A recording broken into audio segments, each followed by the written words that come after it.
If you're a busy mum trying to lose fat and it feels like nothing is working, let me hold your hand while I tell you that it's probably not because of cortisol, and it's probably not because your hormones are imbalanced. It's almost definitely not because you're lazy or undisciplined.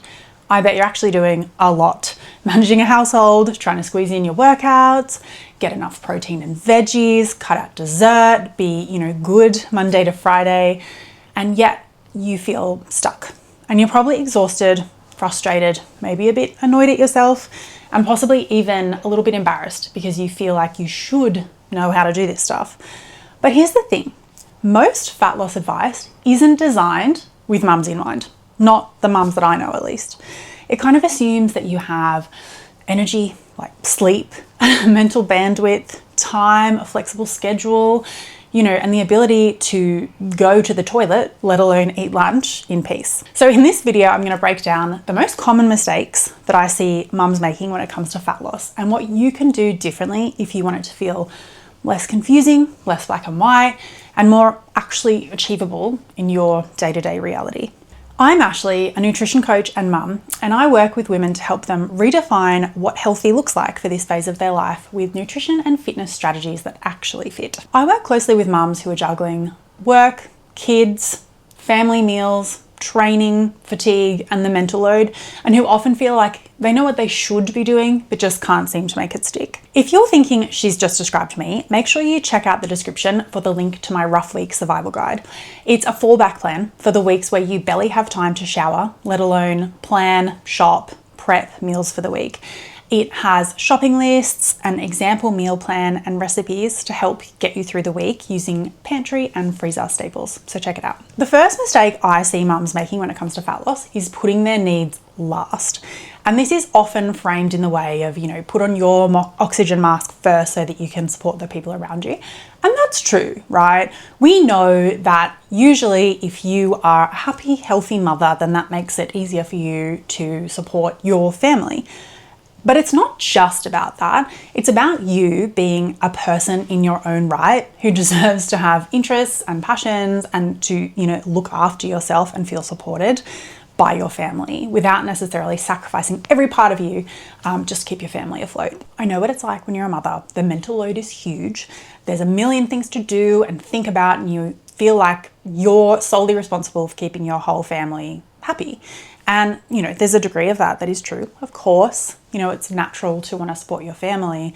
But also, if you're continually putting your needs last, it means that you're going to be the first thing that falls off, which is going to make it really difficult to consistently train, to plan your meals, and to eat goal-aligned foods that are going to support fat loss and overall good health. Communicating your needs and making sure that they are considered and that they are met as much as is possible alongside everyone else in your family can be really helpful in making fat loss something that is actually achievable over time. Because if your workouts and your meal planning is the first thing to go in busy weeks, it's hardly ever going to be there, right? Because every week is a busy week when you're a parent.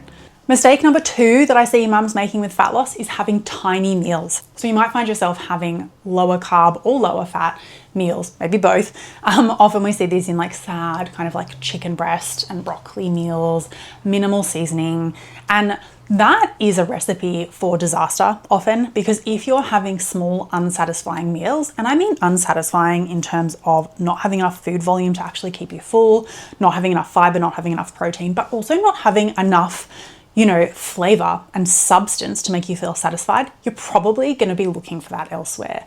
So trying to focus on having satisfying meals that are energy appropriate for your goals is really good. It's not always less calories equals better. It's having an appropriate amount of calories and also taking into consideration food volume and making it a satisfying full meal.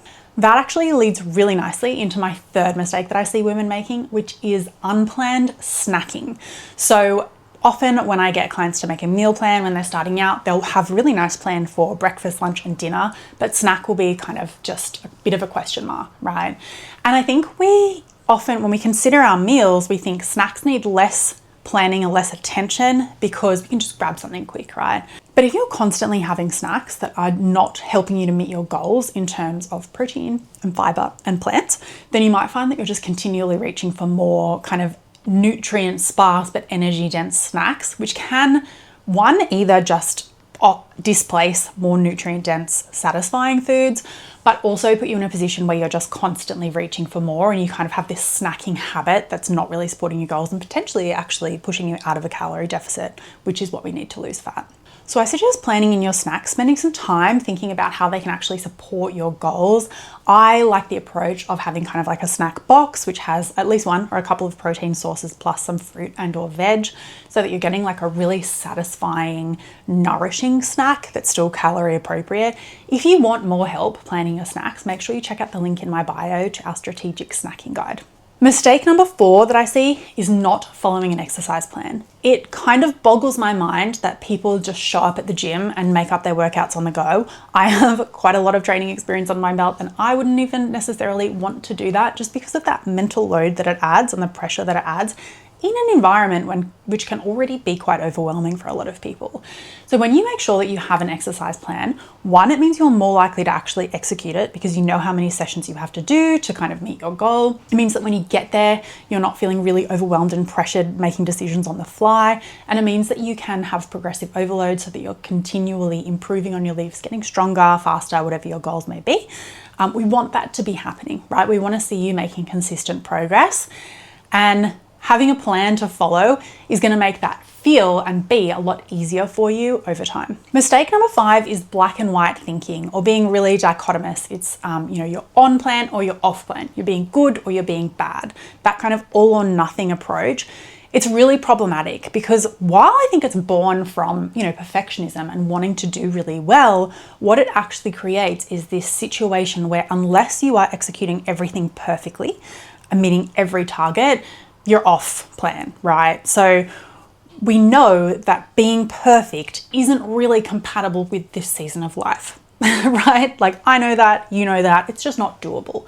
When you think about it as like an off or on switch, if things show up like extra work, sick kids, general chaos, often that means you'll be off, right? So rather than being perfect, you'll be in kind of like screw it mode where it's all feels too hard. You can't hit all of the targets, so what's the point anyway? And then you're ending up spending a lot of time in this like screw it period where nothing's really happening and you might even be kind of going backwards on your goals. So the solution is, rather than thinking of it as the off or on switch, we want to think of it as like a dimmer dial, right? So if you think like 0 to 100, you might have like a green light week where things are really normal and it's smoother and things are more achievable. You might be going like 80, 90%, which is pretty good. Maybe 100 if you live in a perfect world. I don't. But it means that then if you have like a really hard week, which happens quite frequently, something unpredictable happens perhaps, means that rather than going to 0, you might be like, you know what, I can actually do 50 or I can do 40 or maybe I can do 70. And just being able to tone it back rather than completely switching off, you're going to find over time you make a lot more progress, you get a lot more momentum, and that's really helpful with fat loss. Mistake number 6 is having food as your only method of stress relief. So I think especially when you're coming out of that really intensive season of motherhood, when you have like a baby or like quite young children, it's kind of common to almost forget what it is that makes you happy or makes you feel relaxed because you've kind of been in like on mode this whole time, right? So really thinking about, okay, what does make me feel relaxed? What brings me peace? What brings me joy? And then having that as kind of like a menu for decompressing. Because often what happens is like, say you have quite a stressful day at work and then you put the kids to bed, and that can be really stressful too. And the kids go to bed and you're so wound up and overstimulated that the only thing you can think of to wind down is to reach for the chocolate. And then next minute you're reaching for more chocolate or a different snack because that's what your kind of go-to is, because you don't have any real other options for stress relief. So what we want to do is think, what else can I do to help me feel relaxed? I often will ask clients to make a list in the notes app of their phone of things that make them happy. And that sounds a bit crazy, right? But it seems like it should be obvious. But in the moment when you're feeling really stressed, that's the hardest time to think of what you can do to relax, because your body is just in this high alert stage where you just want immediate relief. But if you can go, right, first I'm going to take 10 deep breaths. I might cuddle my partner or pat my dog or, do a little guided meditation, anything that helps you feel relaxed. Maybe have a warm shower, think about sensory, stimulation, like warm water, cool water, have a hot tea, go for a walk, do some breathing, do some gentle movement.